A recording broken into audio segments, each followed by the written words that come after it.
Awesome. Well, welcome everyone. It is so exciting today because we are introducing a very unique piece of legislation addressing a very important issue.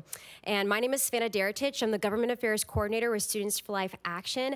I have the honor and the pleasure to be here with so many wonderful young women in this movement from all different aspects of life, working on this issue when it comes to the Bereaved Parents Rights Act. So thank you for everyone that's attending in person and that's coming in online. I know we have a lot of people watching online, so thank you for attending.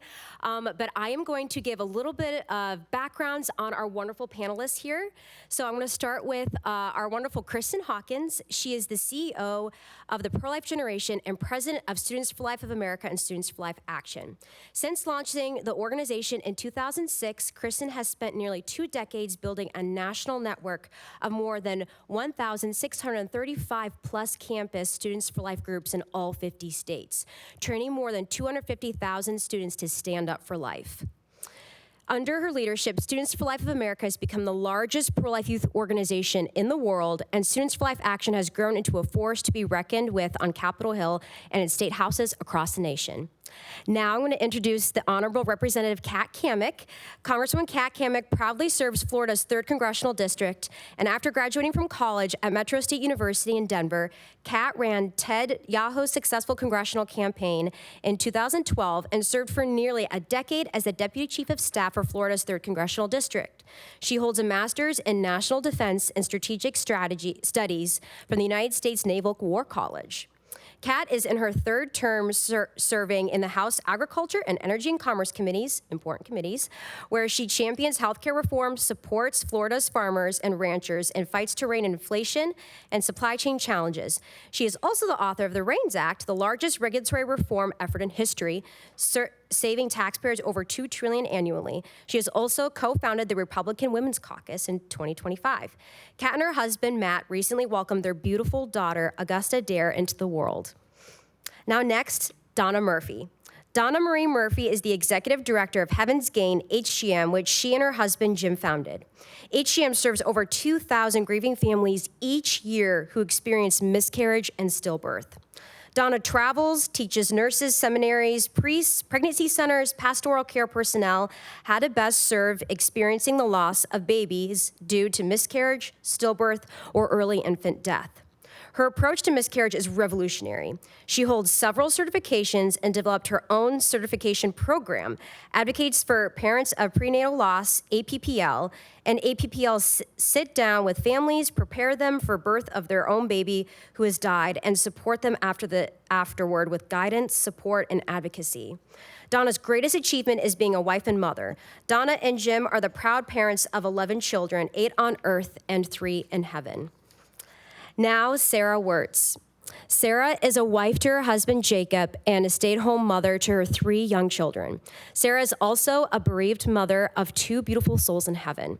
Sarah sadly suffered the loss of her youngest son, Noah John, to stillbirth 6 months ago. Before becoming a mom, Sarah got her BA in legal studies and worked as a paralegal in the Bay Area of California. 3 years ago, Sarah and Jacob moved to Ohio, where they are now raising their young family. Now, last but certainly not least, Laura Ricketts. Laura Ricketts is blessed to be the wife of Christopher Ricketts and called mom by a married daughter and son-in-law, an engaged son and almost daughter-in-law, and a son currently serving the United States Marine Corps, and a teenage son on the brink of adulthood ready to take on the world. She has the privilege of being the mother of 8 babies who were born forever sleeping, and 5 of whom delivered in the hospital.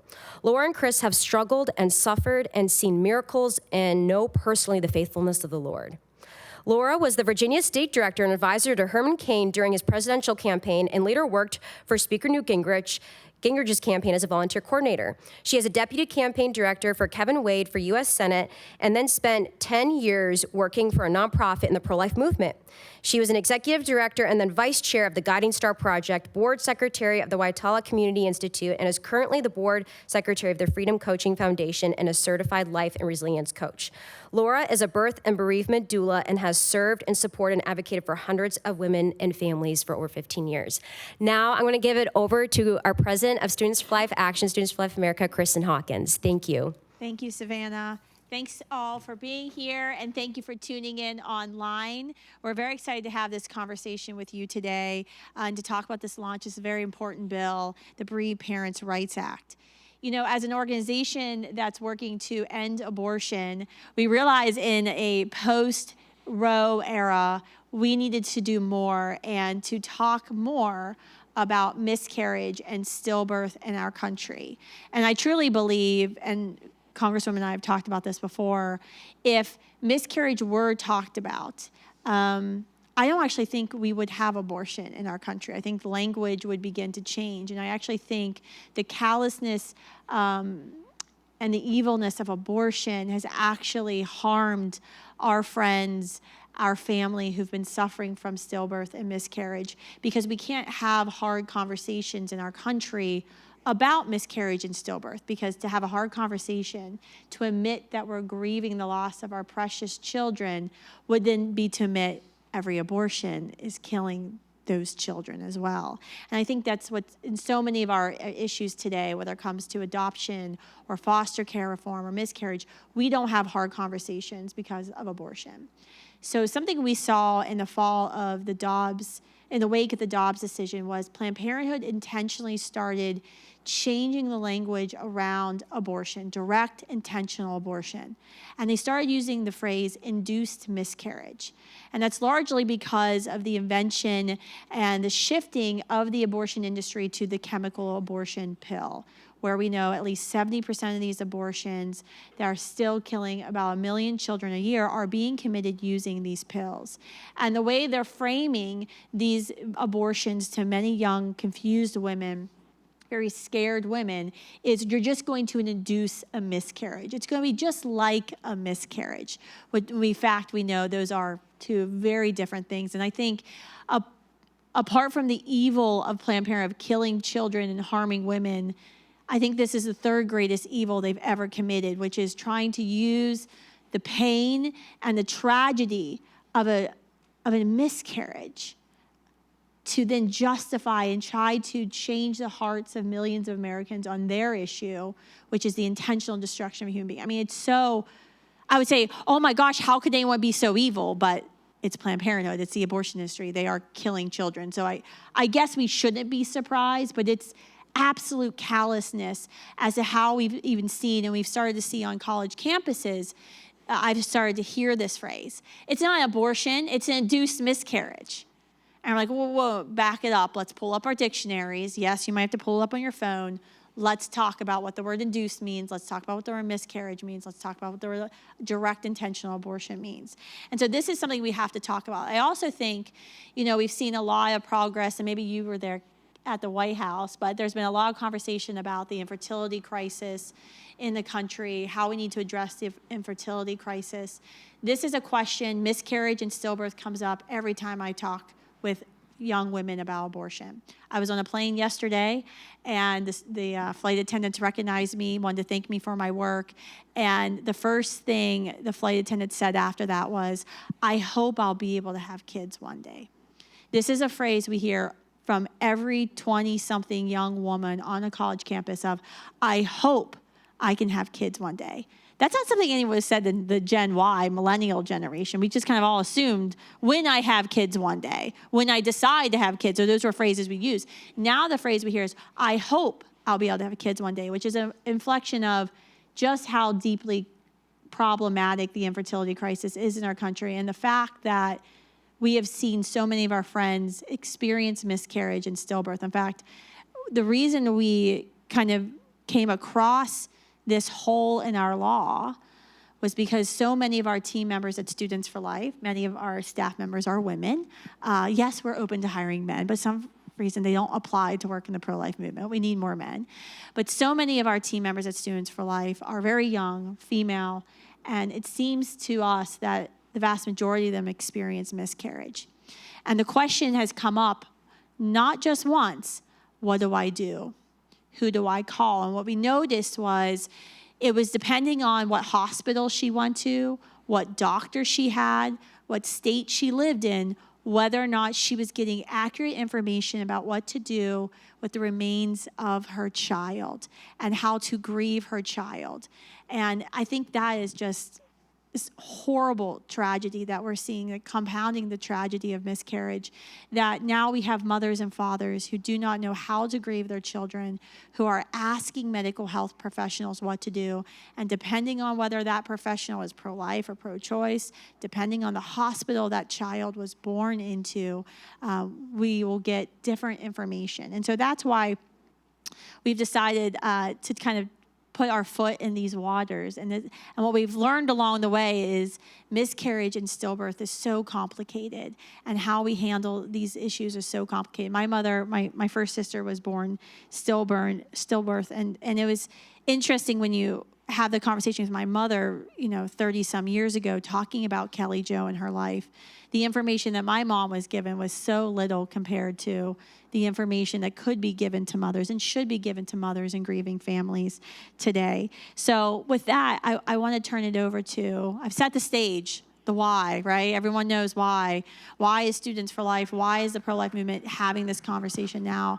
I do want to ask you, Congresswoman, what is this legislation? Your team were champs and working with Senator Marshall's staff and kind of crafting this legislation, because I come up with the ideas. I'm like, I don't know, you all figure out a way. There's certainly something going wrong. What does this bill really do? And from your personal perspective and your history, why is it so deeply important that we have this conversation right now? Well, first and foremost, thank you to Heritage for hosting us here today. I feel unworthy of being on stage with these amazing women who are such incredible champions and, dare I say, badasses. We've seen your Instagram videos. You're a badass. Don't undersell yourself. But this is truly one of the toughest issues, and so difficult to have these conversations. And for you all, the work that you have done, the experiences that you've had, it requires incredible fortitude. So thank you for your work. To me, this is a no-brainer. This is very simple in my mind. Any parent who has lost a child needs the space and opportunity and resources to properly grieve that child. I think this patchwork that we have currently, to your point, depending on what state you're in, what are the policies of the hospital, the staff that's working that particular shift, there's going to be a real mismatch of information that you're given depending on the factors that are, guiding your situation. And that's just fundamentally wrong. It is such a personal experience. Whether you are able to carry to term, whether you miscarry, that child, as a mother, as a woman, you feel that in your bones, and you want to do everything you possibly can, especially in the wake of loss, and I know that loss personally, to honor your child. And honestly, I hate the word closure, because you really never close that chapter. You carry that with you. But it should be something very simple, that every woman, regardless of where you are in the country, what hospital you find yourself in, is given the exact same rights as a woman who is in a state that values and protects life. That, to me, is a no-brainer. And so given the resources to provide a burial for your child, to recover the remains of your child, that is not a partisan issue. I believe that is a human issue, and something that if we are serious about honoring life and protecting people, that we really do champion and pass this legislation to give closure to so many families around the country. And I'm assuming all of your Democratic colleagues who are pro-choice were jumping up and down to support us in this legislation. Well, it kind of goes without saying that really anything in this space tends to draw a pretty large dividing line. But when you think about it, there's a culture around the issue that doesn't allow people to get to the facts. And while you are entitled certainly to your own opinion, you are not entitled to your own facts. And the fact is that these are children, these are human beings that have heartbeats, and they deserve the same dignity that that a child who was born and has been lost deserve. And so I just feel terrible that this is the state that we find ourselves in 2026. I remember for years it was people chanting, follow the science, and now we're following the science, and it doesn't fit the political narrative. And I'm hoping that we can get past that. And certainly I see tremendous value in women coming together and reaching across the aisle saying, we've all experienced loss in some form or fashion, whether yourself personally or you know someone who has. I remember when I was going through my ectopic emergency, and the nurse who was helping me, she looked at me and said, I just miscarried 2 weeks ago. And it just breaks your heart, you know? Oh, I get emotional about it, but We're trying not to cry. I know. I already cried once today. But you think about just how devastating the situation is, and you're in a fog, and not to have someone reach out and say, you know, there's some resources, and there's a way you can honor and give closure to your baby. I think that's so important. I was talking to a couple of men last week on a radio show, and I was telling them about this bill, and both men started to break down to cry because they were both experiencing miscarriage at the moment. Yeah. One was getting ready to bury their child. The other producer his wife was going through the miscarriage at home while he was working. And I think that's so important because when you think about any time your child is in crisis as a parent, right. And I've certainly had those moments with my children, you are looking to the health professionals to guide you through it. What's the next step? Where do we go? What do we try? And I think that's what's so powerful about this bill. It simply amends the Social Security Act to say that the hospital that she is birthing her child into, whether the child's born stillborn or is miscarried, the hospital has to notify the parents no less than 6 hours after the event or before discharge, you know, about what her rights really are and how she can get her baby's body to the funeral home, to have a funeral if she would like to. If she would like to cremate her child, she has the rights, and the parents have the right. And it's a standardized form, so it would be the Secretary of Health and Human Services saying, this is the form, every hospital, no matter what state, red or blue that you live in, let's have this conversation. And I really hope as we see this bill introduced by you and then Senator Marshall, I find it ironic that we've been trying for 9 months to find a Democratic co-sponsor, but I'm hoping there'll be one who's willing to come alongside you and partner with you. And, you know, I fear that they will not do that because Planned Parenthood would immediately be at their door saying you can't humanize a child in the womb, because that undermines our position in the abortion rights movement.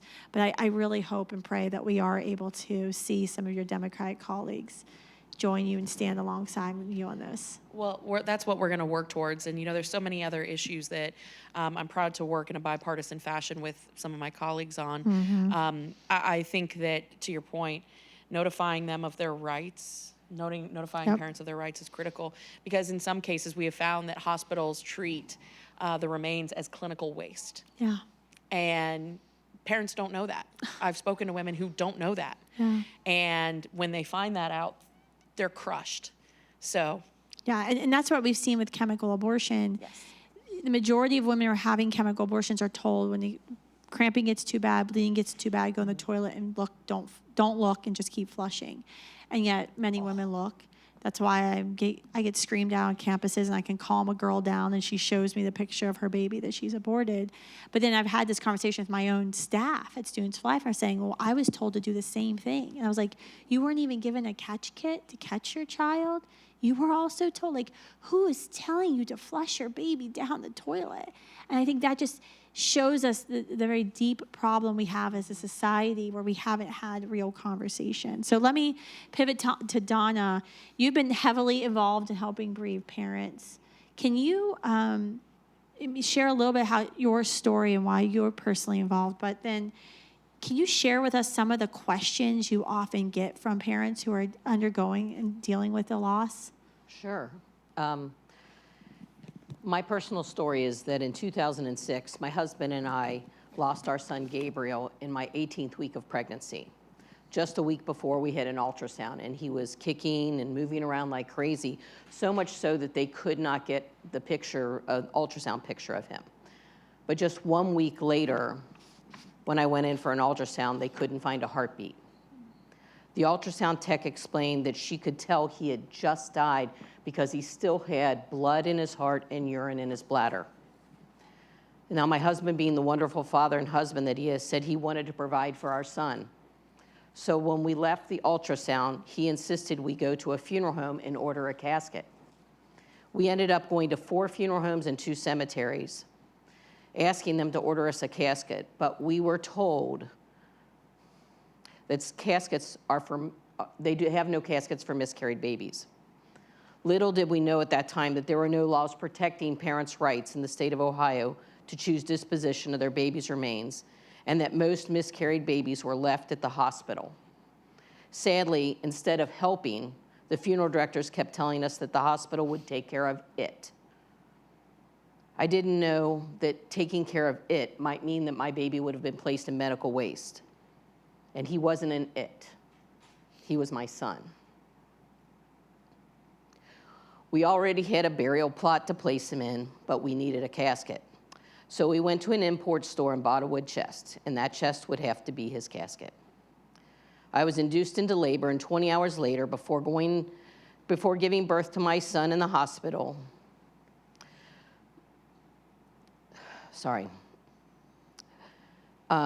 at the time of our loss, we had no idea that there were no laws in the state of Ohio giving us the right to choose burial for our son.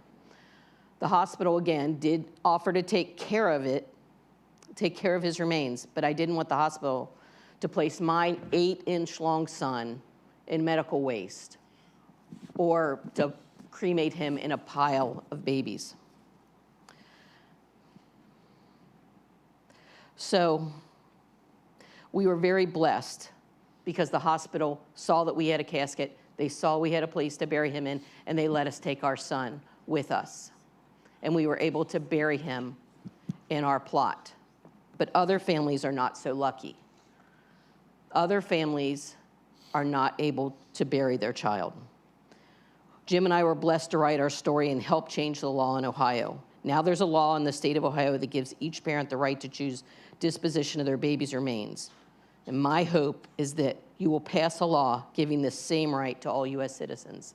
This is not a partisan thing. If you are pro-choice, you should be for the rights of parents to choose disposition of their baby's remains. This is absolutely essential. There's 1 million parents a year who lose a baby to miscarriage, 22,000 babies a year to stillbirth. These parents should have the right to choose disposition of their baby's remains. People call me all the time crying because the hospital will not let them choose to bury or cremate their baby. We get these calls all the time because there are only 26 states that give parents some rights to their baby's remains. The other 24 states have no rights to parents, and it tends to go to a hospital policy. And that policy might be to cremate the baby in a pile, or it might be to put the baby in medical waste. And I ask you, please, please support this law. Thank you, Donna. We are now passing tissues around, by the way. Thank you. There's a short sight on my, there's my short-sightedness on this one. I've got my husband texting me about Domino's pizza for the kids later, so I'm holding it together because I'm focusing on mentally. Sarah, you've just gone through this personally, and I thank you for being courageous enough to be up here right now. I mean, this is still very raw. Can you talk about when you were dealing with the loss of your child, how you had to become the advocate for your child and your baby's burial? Can you talk about what happened and why you also feel like this is critical legislation, regardless of your political party? Yes, and thank you for having me. It is hard to be here. I don't know if I can talk right after that, but it's also so important because there's so many families like mine, and unfortunately, I wish we didn't live in a world where this will continue to happen, but it will, and to protect those families. I'm here today to share my son Noah's story. I gave birth to my son Noah 6 months ago. At 21 weeks, I had a stillbirth. I went in for my routine 20-week ultrasound that you do and every pregnant woman does at her 20-week anatomy scan. Up until that point, I had seen him on multiple ultrasounds. He was always measuring perfect. I had heard him at every appointment, his heart, excuse me, his heartbeat. And so I was just excited to see him that day. And so I brought my husband and our 3 children to the ultrasound, and they were so excited to see their baby brother. And I got the news that no parent should ever have to get that, I'm sorry, I don't see a heartbeat today. And obviously, like, soul shattering and heart crushing.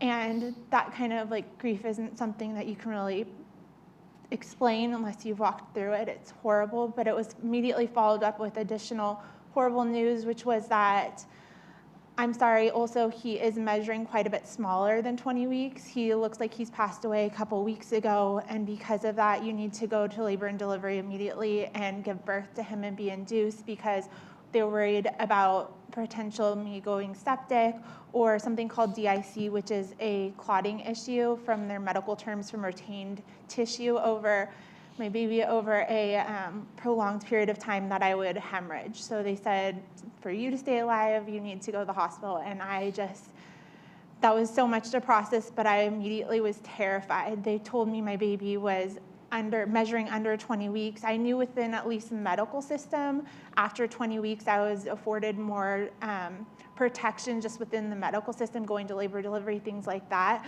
But I was absolutely terrified what this meant legally for my baby. Would I be given my baby? When I went in to give birth, would they take him from me? I could not go to the hospital. I actually waited 3 days to go to the hospital because I just was trying to research what if I was going to be allowed to have my son. I still was pregnant with him. He had passed away, but I was still had him inside of me, and I was still pregnant. And I was like, how could I go to the hospital and give him up, not knowing what they're going to allow me to do? And so my priest, I'm Catholic, and I was able to talk to my priest, and by the grace of God was able to give me contact to Heaven's Gain Ministries, and they were able to put me in contact with a support person who walked me through what to expect in my stillbirth within a medical setting, but also I was able to ask, are they going to take my baby from me? I can't go to the hospital, but I have 3 other babies at home. I can't die, but are they going to take him from me? And I was told, you're very blessed to be in Ohio. Because the law changed in Ohio, I was able to have the rights to my baby. And so I went to the hospital. I gave birth to my son, Noah, and I was able to bury him. I was able to have a place for my husband and I and our 3 children to go visit. I go visit him every single day. I get to go tell him I love him and we bring him donuts on Sunday, and it just means so much to us. But I was also told at the time, by the way, if you had been in California, I grew up in California, I was born and raised there. I had 2 of my babies there, my oldest 2. This could have easily happened there, that I wouldn't be afforded the same rights under the law, that he would have been deemed as his gestational size, which is under 20 weeks, and I wouldn't have been guaranteed right to disposition and his death and what happened to his body. And it's just crazy to me that in our country that it's not afforded every right to every parent just because of what state you live in. I could have easily still been in California. And let me tell you, no parent wants to have to use this right. No parent wants to sit in a hospital bed like I did right after birth. And I called funeral homes to find caskets and talk to them about the burial of my son, called cemeteries to have to pick out a plot for my son instead of calling my pediatrician to schedule a 2-day appointment for my newborn visit. Like, no parent wants to have to use these rights, but they should be there for parents if they tragically need them. And so I hope today that this is able to be, that was presented and that it's going to be able to be passed so that regardless of what state you're in, that all parents are able to be afforded the same rights to their baby like I was to my Noah. So thank you. This is so important to me. Thank you, Sarah. Thank That was amazing. You are a stronger woman than I am.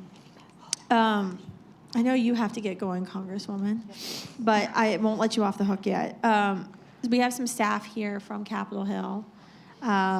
And I know we're going to be working alongside you and Senator Marshall's staff on trying to get more members to kind of come alongside you. What do you think is the best thing that staff can be doing to advocate for this legislation with their members?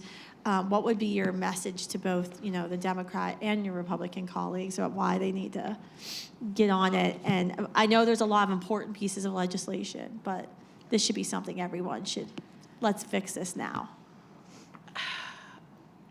I don't think that there's anything that I could say that would accurately or fairly or be more impactful than the testimony that you just heard from these women, these incredible women who are much stronger than, I'm about to fall to pieces here. So thank you for sharing. I would say to the staff in the room, the most important thing, and coming from a former chief of staff background myself, I can attest to how busy an office is. I can attest to how many bills are being thrown in front of the boss, and it is a vortex. Until someone in the middle of that vortex throws their hand out and says, you have to stop, you have to actually read this, you need to pay attention to this, this is important, nothing will happen. And so your job is to put this in front of the member and say, this is important, this impacts every single one of our districts.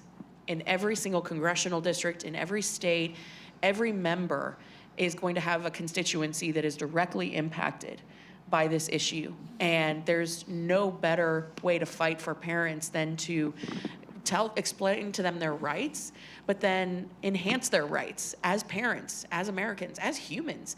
And this isn't a partisan issue. I think you nailed it, Donna. This is so beyond the pro-life, pro-choice labels that my hope is that we can advance this quickly. And so my plea is that for the staff in the room, please put this in front of your boss. Encourage them to co-sponsor. Encourage them to talk to the committees of jurisdiction. If your boss is not on the committee of jurisdiction, ask them to reach out to the chairman. That would be my ask. And for folks that are watching at home, contact your member of Congress and ask them to co-sponsor. And when you log your opinion on this bill, say, I not only want you to co-sponsor this, but I want a response. That is the trick. When you reach out to your member of Congress, you have to demand a response, otherwise they won't give it to you. And so I think that with the army of pro-life warriors that we have, and to your point, Donna, this is beyond the pro-life, pro-choice movement, for people who just want parents to really understand and also extend their rights, this is a critical piece of legislation. So I'm so grateful that you all hosted this, and thank you. Amazing testimony that has been shared today. I'm blown away. Thank you. Thank you. Thank you, Congressman, for your leadership. Thank you. And I'm so sorry that I have to leave, but I'm exactly 8 minutes and 14 seconds over the clock. I know. That's why I was like, I got to get back to you. Thank you, you ladies, so so much much for for your your so much. Thank Yes, you. Thank you.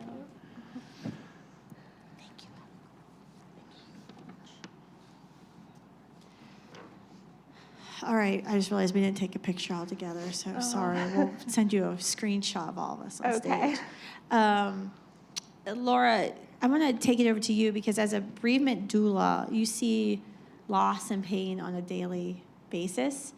Can you share a story or two about why you think this piece of legislation is this kind of first step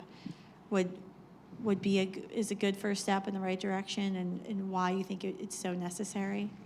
Sure. Thank you for asking. As a doula, I advocate. So I'm just happy to be here to advocate for the families that I serve. And in that capacity, I serve women in person, and so I'll be present with families as they are walking through loss. But in other cases, I'm contacted by women who have experienced the pain of losing a child and have perhaps been living with that pain, sometimes living with guilt associated with that pain, with shame associated with that loss for years. And so I kind of have two stories that encompass those two experiences that I have as a bereavement doula. The first that comes to mind is a family I just recently served. I physically serve in Virginia, that's where I'm from.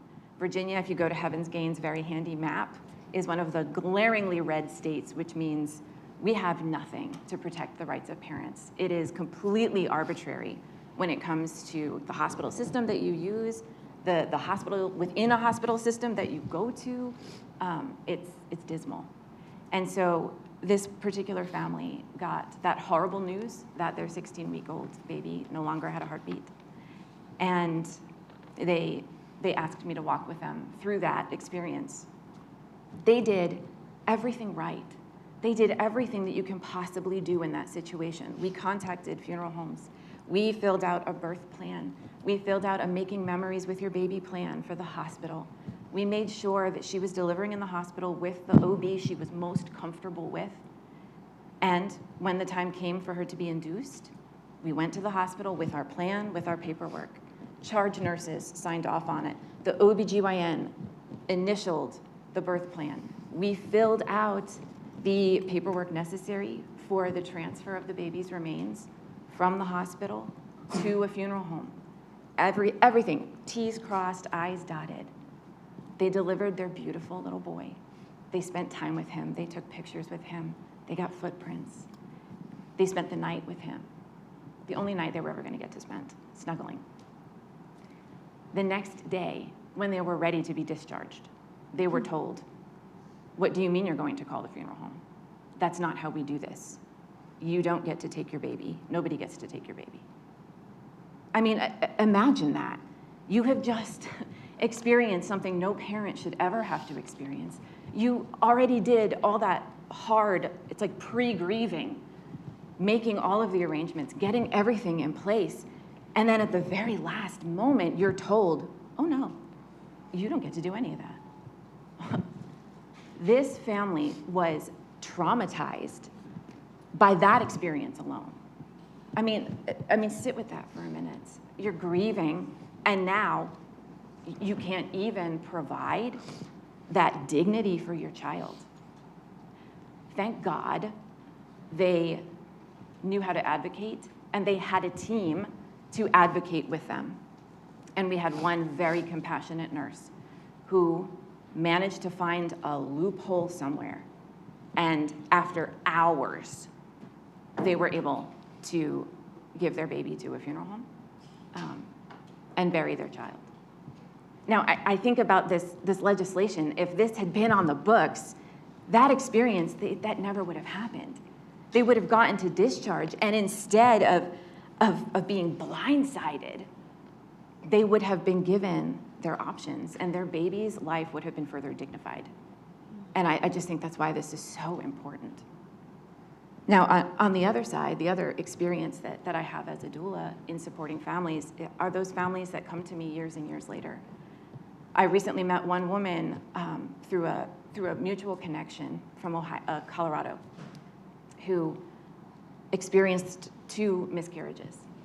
The first one was so confusing and so quick that it didn't really even occur to her that perhaps I should ask for my baby's remains. And then when it happened again, later term in the 2nd trimester, she was not given an option of how to deliver. She had to have a D&C, so that's what she was told. And when her husband asked, "Can we please have our baby's remains so that we can care for and bury them?" I will quote, she said, "They were told by the hospital, 'You can't have those. It's just tissue that we throw in the hospital incinerator.'" She ended our conversation, she ended her testimony, her story, by saying, "Today, over 30 years later, my heart still aches as I miss my children." No woman should have to live with that. Not for 1 year, not for 1 day, not for 30 years. And that, again, just speaks to how important this is. You protect the hearts of mothers with this legislation. I can't think of anything that's more important than that.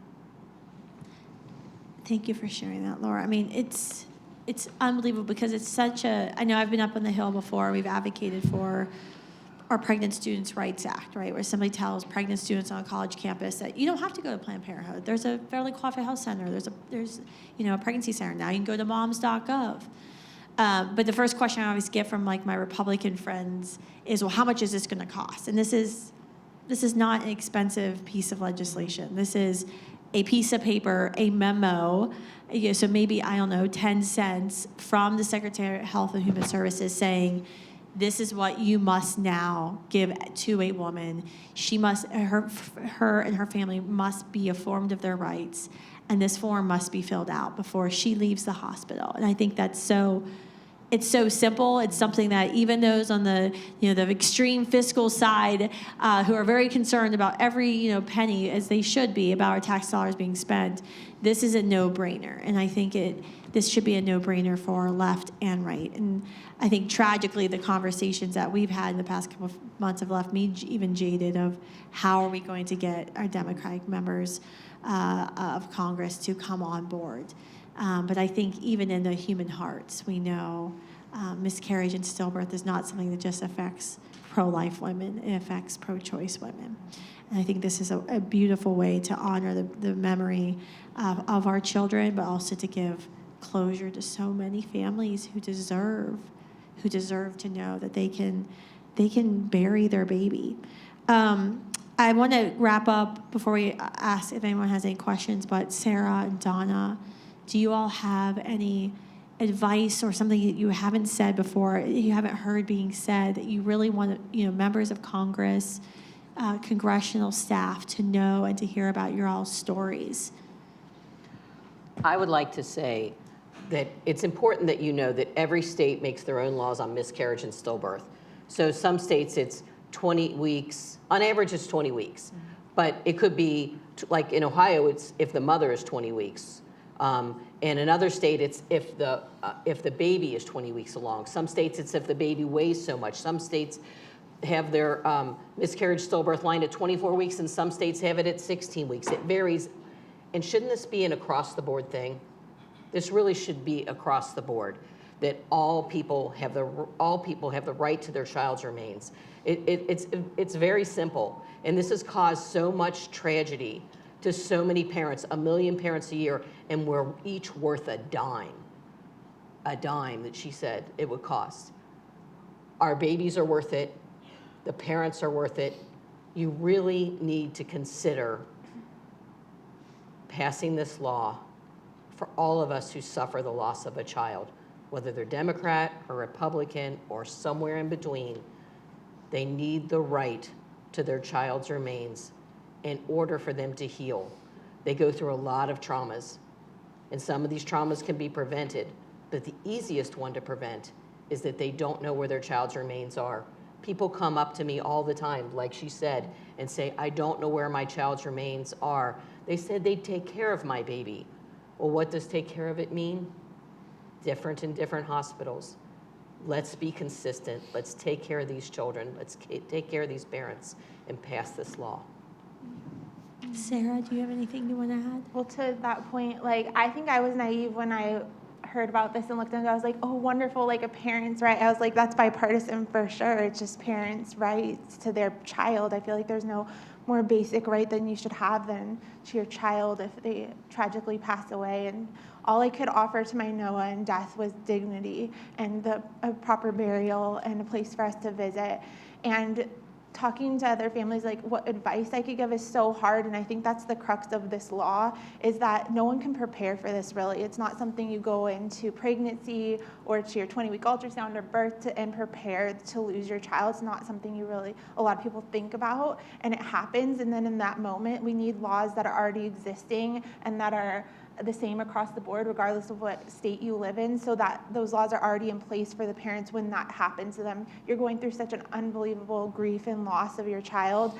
People don't have, I think I was unique that I had time to look into the law, but some people just immediately give birth and they don't have any ideas that they're thinking like Donna, oh, we'll help take care of your baby after, what that means. That can mean medical waste and all of that there's just laws in place for these parents going into it. If we have a lot of pro-lifers who are tuning into this webcast, and a lot of parents or soon-to-be parents, I'm sure, are tuning in.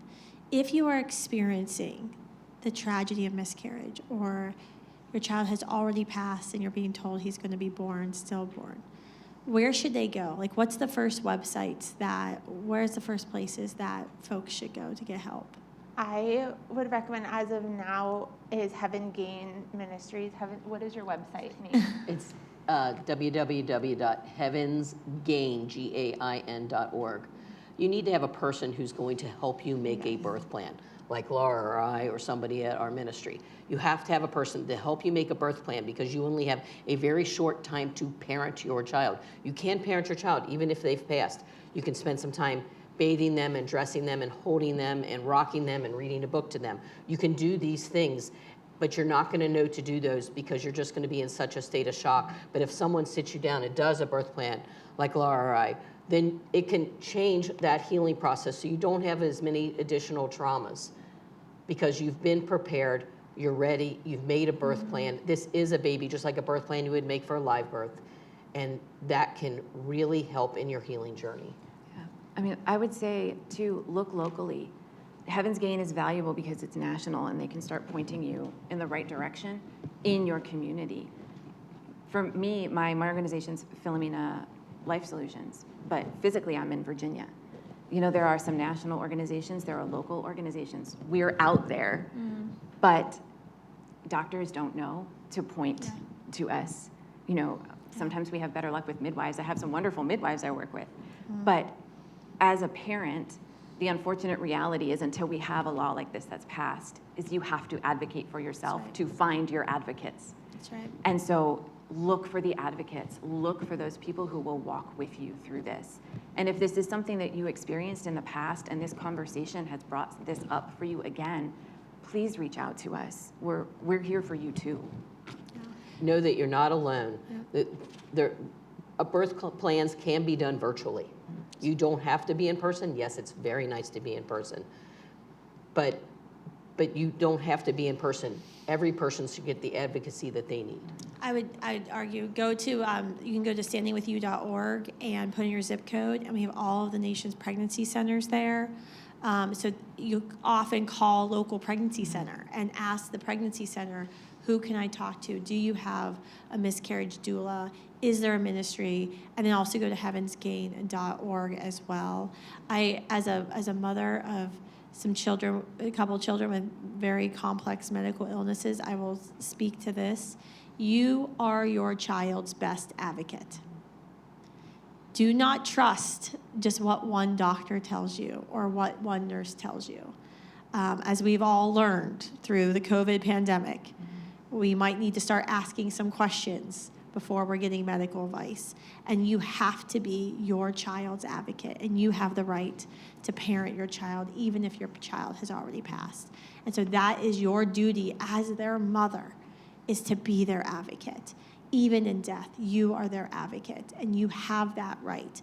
Do not worry, and I know we make a lot of fun names of people who name Karen anymore. We make fun of all the Karens. Do not worry that you're becoming a Karen in that hospital room. That Karen should be your goal. You should have the nursing staff to go, oh my gosh, I don't want anything to go wrong because there's a Karen in this room who's advocating for her baby. Like, let us rejoice and, give victory to the Karens of the world. You want to be that Karen in that hospital room, regardless of the situation with your child. And I think we would be much better off if all of us moms lived up to be the Karen when it comes to our children and healthcare. So sorry, I have to try to bring some lightheartedness into this so difficult conversation. But I was in the hospital with my daughter for 2 weeks this summer, and it only took a few hours before everybody knew who they were dealing with in the room. And I was getting massagers, I was getting extra pillows. It was wonderful for me, and I was assured that my daughter was getting the best care. So don't be afraid to be that Karen. We have 5 minutes left. If there's anyone who has a question, we would be happy to best answer those questions. Cheney. Hello, thank you all so much for being here. I'm Cheney Gooley. I work some with Donna at Heaven's Gain and have just been very inspired by the conversation today. I think that for some women who are just so overwhelmed or traumatized or wouldn't want to bury, it is important to say that this law doesn't require them to choose that option. And maybe that would help from a bipartisan perspective, just to make it clear that this is not a requirement to choose burial or cremation, but it is an option for those who would like to choose it, and that's an option worth having. I also just wanted to ask a question about how some doctors are very hesitant to give children the rights, or parents the rights to their child's remains because of the D&C, and mom's not really understanding what that is or does. And so I just wondered if you could comment on that, and how some hospitals are giving the remains back in a vessel where the mom can't see the baby, so that it doesn't traumatize her, and also the Heaven's Gate D&C casket. So I did want to say that we advocate whether this is a miscarriage at home or a miscarriage or stillbirth in the hospital, just so you understand. Even miscarriage at home, you can do a birth plan for. And when you do a birth plan for that, we have miscarriage kits, and other places have miscarriage kits to help you through that miscarriage, but you really need a whole plan to understand, how to measure your blood loss, how to catch your baby, how to find your placenta. So you need a whole plan. So birth plans are important for that, but you also need a plan for a D&C. So for a D&C, you need to know currently if your state has laws giving you the rights to your baby's remains from a D&C. Many moms will come out of the D&C and say, can I hold my baby? And no one has told her that her baby would not be intact. And so she should be told that prior to that. Part of the birth planning would be to explain that to her. And then to be able to give that doctor some type of vessel that can be covered, that can be buried, or for him to give you something that with the child's remains in it. Because with this law, or with the laws in states that currently have a law, you have the rights to your baby's remains, whether that baby be intact or not, whether that baby be a D&C or a miscarriage at home. Can you, I'm going to pretend to be the audience. Can one of you, either Laura, maybe, if you're told there's no heartbeat, this is a question I get a lot. What if I go into the ultrasound and they tell me my baby has passed, there's no heartbeat? What are the types of miscarriage protocols that are out there? Is it always a D&C? Does it have to be a D&C? Can it be a natural miscarriage? Are you taking misoprostol to induce contractions, which is used in the abortion cocktail, but is definitely different when you're taking that pill to induce a contraction for a child who's already passed? Can you explain the different maybe types of miscarriage protocol for anyone who might be wondering about that? No, that's a good question, because often D&C is presented if it's early second trimester through the first trimester. That's generally what's presented as the only option, but it is not. And D&C is when they go into the uterus. It's a surgical procedure, essentially. And they scrape. And it is suctioned or scraped the contents of the uterus. Very rarely is there an emergency enough that would require you to go right to the hospital to receive a D&C. Now, certainly in an actual emergency, that might be your best option.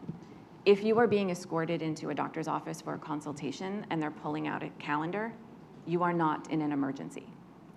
In that case, a very simple question: what are my options? Because the options are, you can wait and watch. Waiting and watching generally means you're keeping track of what your body is doing. You're looking for a temperature. You don't want an infection.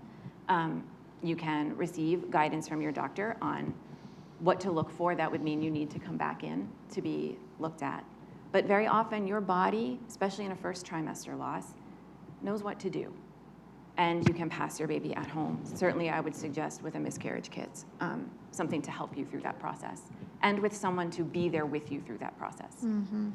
In the second trimester, the greatest risk is actually hemorrhaging. In the second trimester, retained placenta is the most common complication to loss. My suggestion from my professional experience is a second trimester loss should either be an induction in the hospital, or if the baby is small enough and an induction is going to be too traumatic, or you have a medical reason why you shouldn't go through that process, a D&C in that case. These are all viable options. A second trimester induction usually involves Cytotec or misoprostol. We conflate that with abortion pill. In that case, you are not giving yourself an abortion. You are taking a medication, and the effect of that medication is that it is inducing labor for your baby who is already passed. That is actually the standard protocol, is using misoprostol in the second trimester for your induction. Every so often, you'll see a Pitocin induction as well. Misoprostol is a little bit gentler. And I think what we're seeing now with the mifepristone really coming under the microscope, we've proven it's, contaminating our water. It was, rushed through the FDA in 2000. There was no actual testing of mifepristone. We know it's 22 times more dangerous than the FDA told us. So now we're starting to see the abortion industry pivot and say, well, we can do chemical abortions just with misoprostol, and these are extremely dangerous abortions for women, even more dangerous than the cocktail. They are more dangerous for children who will survive, because children will actually survive because you're not taking mifepristone, which kills the child. It actually just delivers the child.